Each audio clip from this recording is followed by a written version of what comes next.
Halo teman-teman, selamat datang di vlog kami.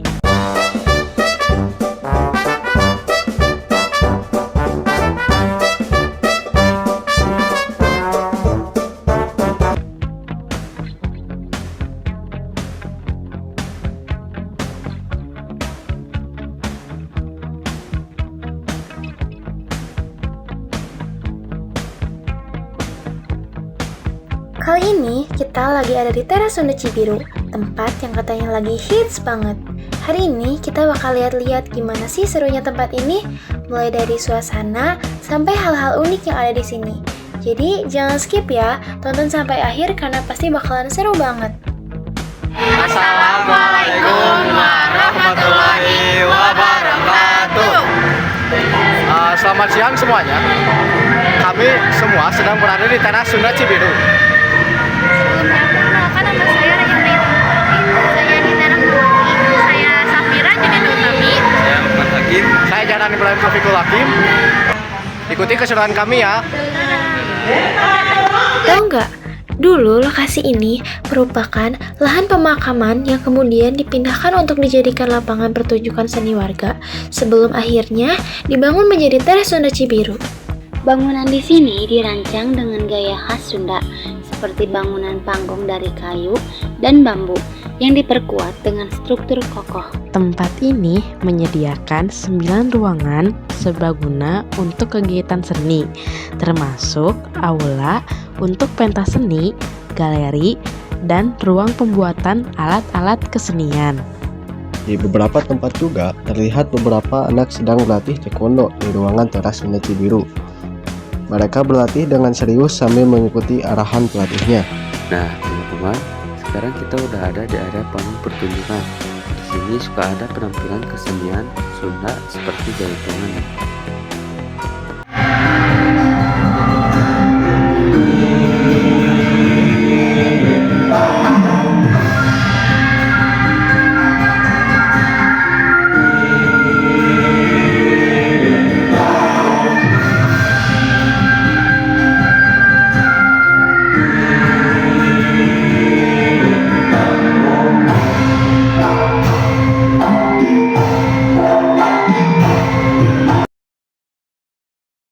Nah teman-teman, hari ini saya mau mewawancarai para petugas yang di sini. Ikutin terus yuk. Sebelumnya waktunya mengganggu. Sebelumnya nama Bapak siapa? Assalamualaikum warahmatullahi wabarakatuh. Sampurasun. Perkenalkan, nama saya Kang Wawan sebagai pengelola atau subsektor tim kreatif dari UPTD Padepokan Seni, Kreativitas dan Kebudayaan. Baik. Bapak di sini tuh udah berapa lama ya? Kebetulan kalau bertugas di sini sejak berdirinya gedung ini, sempat pindah dulu 2 tahun 3 tahun dan kemarin 2 tahun 2023 balik lagi ke sini sampai hari ini. Iya, baik. Saya mau ngajuin beberapa pertanyaan. Apakah diizinkan? Baik Pak. Saya mau tahu nih, apa itu Teras Sunda itu apa sih Pak? Teras Sunda Cibiru. Teras Sunda Cibiru ini merupakan sebuah nama dari kawasan yang memang dulunya konsepnya adalah rumah budaya. Jadi dulu sebelum dibangun konsep ini namanya rumah budaya. Rumah budaya yang memang di dalamnya adalah untuk pusat kegiatan masyarakat seni Kota Bandung. Nah, karena konsep rumah budaya terlalu besar gitu ya, di depan rumah budaya ini ada taman yang disebut Teras Sunda Cibiru. Nah, jadi daripada nama besar ini terlalu bukan ribet ya, terlalu ya lah aturannya mungkin kalau rumah budaya, diambillah nama dari tamannya Teras Sunda Cibiru yang sebetulnya nama taman sih. Nah, konsep besarnya adalah rumah budaya. Jadi Teras Sunda Cibiru merupakan sebuah nama dari kawasan pusat kegiatan budaya yang ada di Kota Bandung.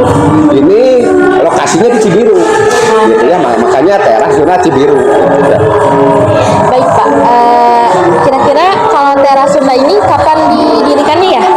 Teras Sunda Cibiru ini didirikan atas aspirasi dan keinginan masyarakat seni Kota Bandung, khususnya warga atau seniman timur Kota Bandung Cibiru. yang waktu pada saat itu tahun 2013 di bawah kepemimpinan Pak Ridwan Kamil, tahu? Tahu. Pak RK atau Kang Ridwan Kamil, wali kota kita. Iya. Nah, seniman Kota Bandung ingin ada tempat karena dulu ini adalah tanah berem atau lapangan. Nah, Pak Wali Kota lagi kunjungan, masyarakat seni menginginkan ada tempat yang disebut dengan ruang apresiasi atau kreasi seniman. Nah, Pak Ridwan Kamil lagi program apa lemur, dia menggambar di lokasi, cenderung ngegambar langsung di lokasinya.